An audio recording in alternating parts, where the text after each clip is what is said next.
আসসালামু আলাইকুম, কেমন আছেন আপনারা সবাই? আমি মোহাম্মদ ইনামুল ইসলাম আছি। মালয়েশিয়া থেকে বরাবরের মতোই মালয়েশিয়ার কিছু তথ্য এবং আপডেট দেওয়ার চেষ্টা করব আজকের এই গুরুত্বপূর্ণ ভিডিওতে। প্রথমত, মালয়েশিয়াতে যারা আসতে চান এবং মালয়েশিয়াতে যারা অলরেডি চলে আসেন তাদের বিষয়ে ছোট্ট একটা মেসেজ।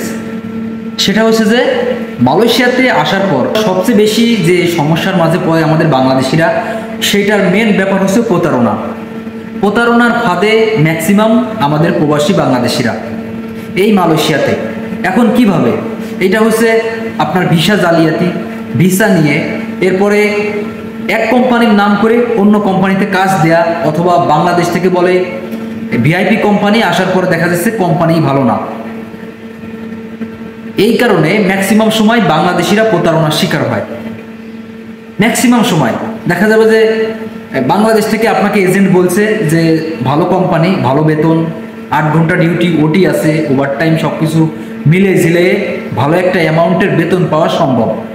কিন্তু মালয়েশিয়াতে আসার পর দেখা যাচ্ছে যে এটা কোম্পানি ভালো না, অথবা যে কোম্পানিতে আনছে সেই কোম্পানি আপনারা চেনেন না এবং অন্য এক জায়গায় সাপ্লাই কোম্পানিতে দিয়ে রাখছে আপনাদেরকে।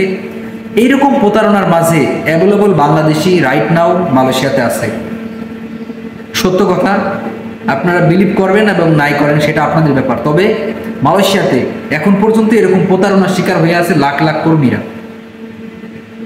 মালয়েশিয়াতে আসার পর আবার নানান প্রতারণা দেখা যাচ্ছে যে কোম্পানিতে কাজ কাম নাই, আপনারা চাইতেছেন যে অন্য কোম্পানিতে কাজ কাম করার, সেই ক্ষেত্রে কাজ খোঁজার ক্ষেত্রেও নানান প্রতারণার শিকার হচ্ছে। কাজ খুঁজতে হলে টাকা পয়সা দিয়ে কাজ খোঁজা লাগে। এরপর দেখা যাচ্ছে যে ভিসা তৈরি করতে হলে আবার সেই জায়গা প্রতারণা। কিছু বাংলাদেশি চক্র আছে, অসাধু চক্র, যারা কিনা ভিসা দালালি করে ডুপ্লিকেট ভিসা, নকল ভিসা প্রদান করে মানুষকে। এটা খুবই জঘন্যতম ব্যাপার। একজন বাংলাদেশি হয়ে অন্য বাংলাদেশিরই সবচেয়ে বেশি ক্ষতি করে। এটা বাংলাদেশি হিসেবে খুবই লজ্জাজনক ব্যাপারে যে একজন বাংলাদেশি হয়ে অন্য বাংলাদেশির সাথে প্রতারণা করে, ভিসা দিয়ে প্রতারণা করে, পাসপোর্ট নিয়ে প্রতারণা করে, কাজ দেবার বলায় কাজ নিয়ে প্রতারণা করে, আরও নানানভাবে প্রতারণা করে।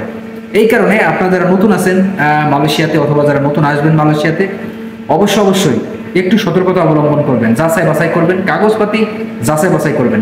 যাচাই বাছাই ছাড়া কিন্তু যে কোনো মুহূর্তে আপনি বিপদে পড়তে পারেন। বিশেষ করে মালয়েশিয়াতে আসার পর যারা ভিসা করেন, যারা পাসপোর্ট করেন, যারা কাজের জন্য অন্য জায়গায় কাজ খোঁজেন, অবশ্যই যাচাই বাছাই করে তারপরে কিন্তু কাজ কাম করেন, না হলে কিন্তু যে কোনো মুহূর্তে আপনারা প্রতারণার শিকার হতে পারেন। আশা করি আপনারা বুঝতে পারছেন ব্যাপারটা। ধন্যবাদ সবাই, ভালো থাকবেন, দেখা হবে পরবর্তী কোনো ভিডিওতে।